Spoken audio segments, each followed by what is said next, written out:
On Tuesday, June 25th, 2019, at the new land in Taiwan, also known as Formosa, our beloved Supreme Master CHINGHAI met with the former Vice President of Taiwan, Formosa, Her Excellency Liu Shidian, and guests.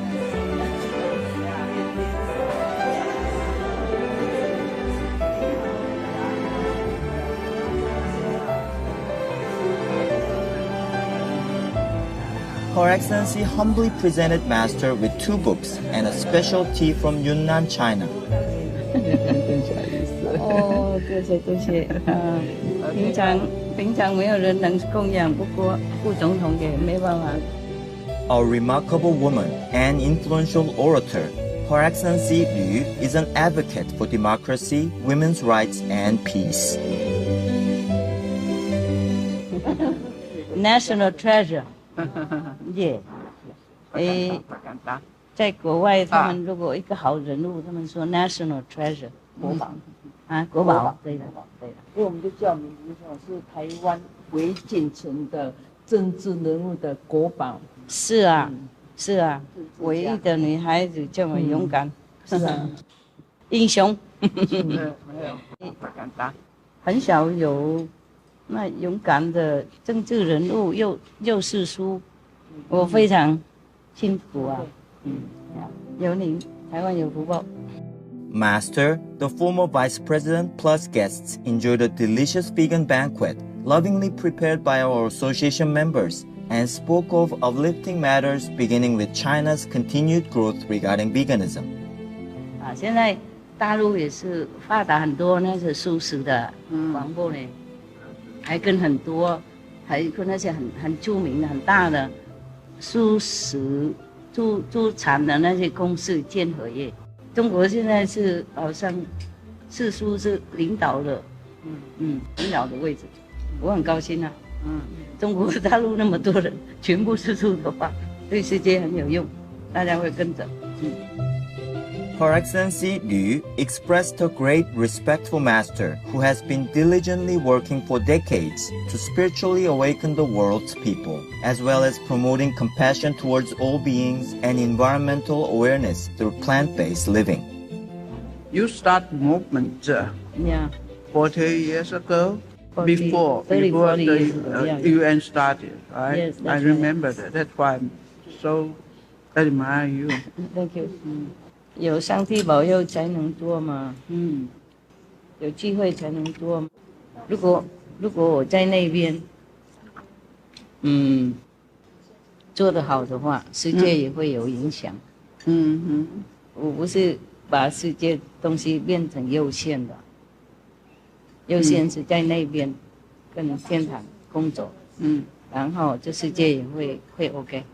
那个我们古代人都讲过了嘛，修身嘛。起家嘛，治国嘛，平天下。就记得那一个几句就够了。他们回去就每天都练。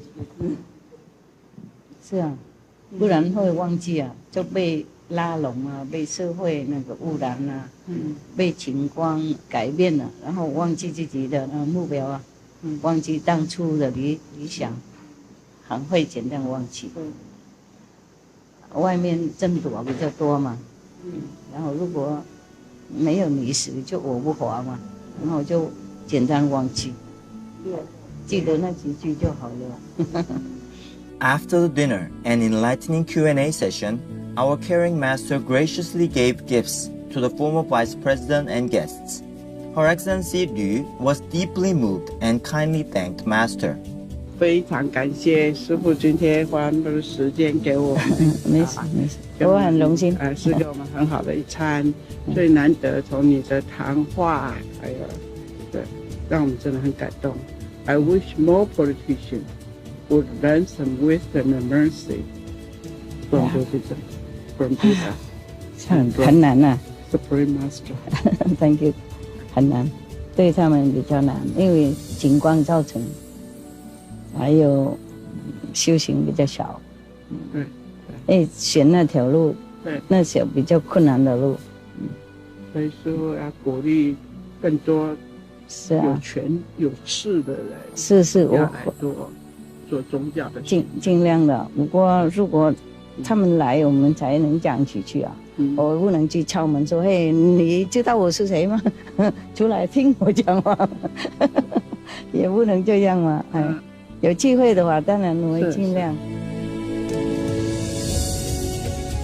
Our respectful appreciation, Your Excellency Du Shudian and guests, for your lovely presence at the dinner banquet with our beloved Master. Also, our immense gratitude to Supreme Master CHINGHAI for her precious time and imparting wise words for us to learn from. May the heavens bestow on all ever more blessings and protect you always. For the full broadcast of this dinner meeting with Supreme Master CHINGHAI, Her Excellency Liu Shudian and guests, please tune in to Words of Wisdom at a later date.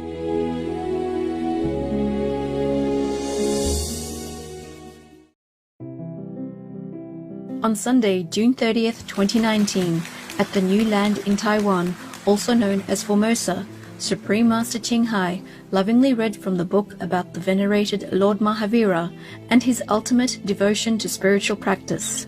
Continuing on from just after the gentle ascetic's renunciation, Master expounded on the part where a cowherd began physically abusing him while he was in deep meditation, after assuming Lord Mahavira tried to steal his oxen. Without a second thought, he started hitting Mahavira with the rope he carried for tying the oxen. The hard sisal rope left large inflamed welts on Mahavira's naked body.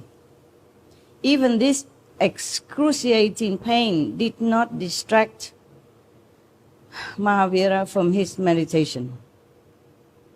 See that? He just bore everything because he took a vow of equanimity and compassion. There's some more to come, huh? This is nothing yet. But even then, even the first trial, the second trial, the first trial somebody took away his cloth, so he must be cold in the night, you know, or bear in the rain and the wind, whatever happened. And now it's the second time somebody beat him up for no reason like that, before even asking, before even thinking. And he bore it all with equanimity. I have told you before I read this story that I don't know if anyone in the history of spiritual practice would endure so much and sacrifice so much like Lord Mahavira. What I mean is anyone, any normal one, a mortal one, yeah, apart from the Buddhas and the saints. Our radiant Master then spoke of past benevolent saints and masters such as Lord Jesus Christ, the worshipped Shakyamuni Buddha, the venerated Milarepa, and other blessed ones who sacrificed and suffered so much to practice spiritually in our world for the sake of helping other beings. She also explained the reason for mentioning them to us. I read them for you so that you can see some examples of past saints. At this time he wasn't a saint yet, yeah, maybe not yet, not complete yet, but he already practiced selflessness, sacrifice, and endurance. Understand? So if we, in this life, we found life difficult or trying, hardship, then we should remember all these stories, at least to comfort us that we are not in the dire situation, not as bad and so much pain and suffering like Lord Mahavira or like Shakyamuni Buddha and like other saints and sages. That's some story I have read to you. This story alone will not bring you enlightenment or promise you any liberation. But as already enlightened practitioners like you are, it will serve as a reminder, okay? So that you're more encouraged, more determined to go on your spiritual path unflinchingly. Interwoven throughout the reading, Master imparted some important information for us and all of humanity, explaining why it is vital for her to continue her inner work through meditation retreats. You can see in our Supreme Master television, animals, they're so loving to animals and to other species of animals, not even their own species. Every time I see this on SMTV, I loved it so much. And I wanted to go more on retreat to help them. Understand? It motivated me more. Or the same as if I see suffering, animals suffering. Animals, they are helpless. And they have been tortured, killed, maimed, mistreated every day in our so-called civilization. This is not civilization. It's barbarous, I'm thinking. I'm not even thinking. I know it is. How can we, strong, intelligent, powerful, be harassing or torturing or taking advantage of small, weak and helpless animals? Even big ones like cows or something, they're very docile, because they know they practice endurance. They have more contact with heaven than many of the humans do. That's why they endure it. They could do something, but they chose not to.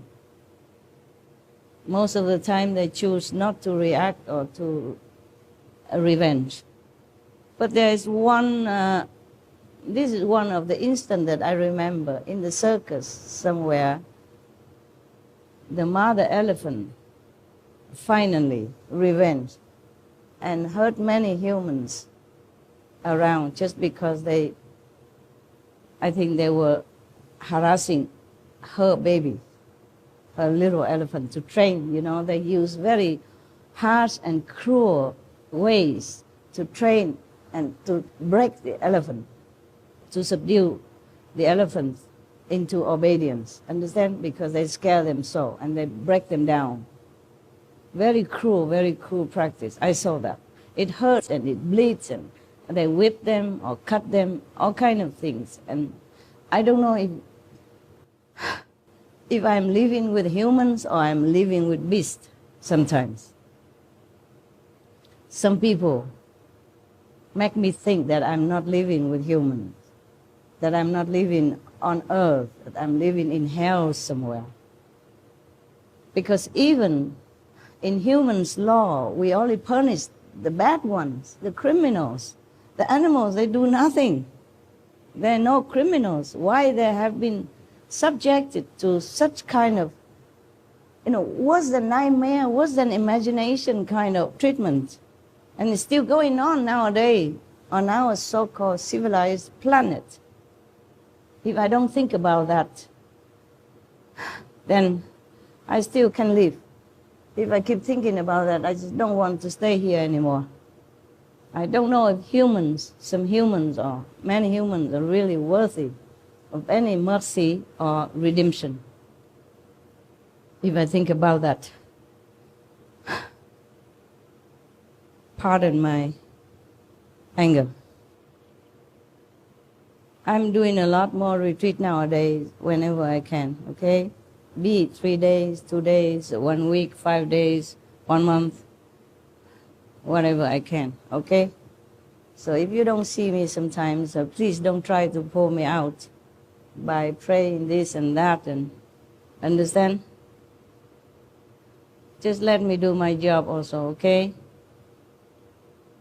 My job is not only to teach you or entertain you, but my job is inside for other beings, okay? Not just this planet, other planets as well. You help me by meditating and wishing me success in my inner journey. And that's the best you can do. Most precious Master, our earnest and forever gratitude for your patience, fortitude, and ingenuity in finding different ways to teach us and guide us back home. May your meditation retreats be uninterrupted and serene, and may your benevolent mission come to pass very soon in all God's love. For the full broadcast of this lecture by Supreme Master CHINGHAI, please tune in to Between Master and Disciples at a later date.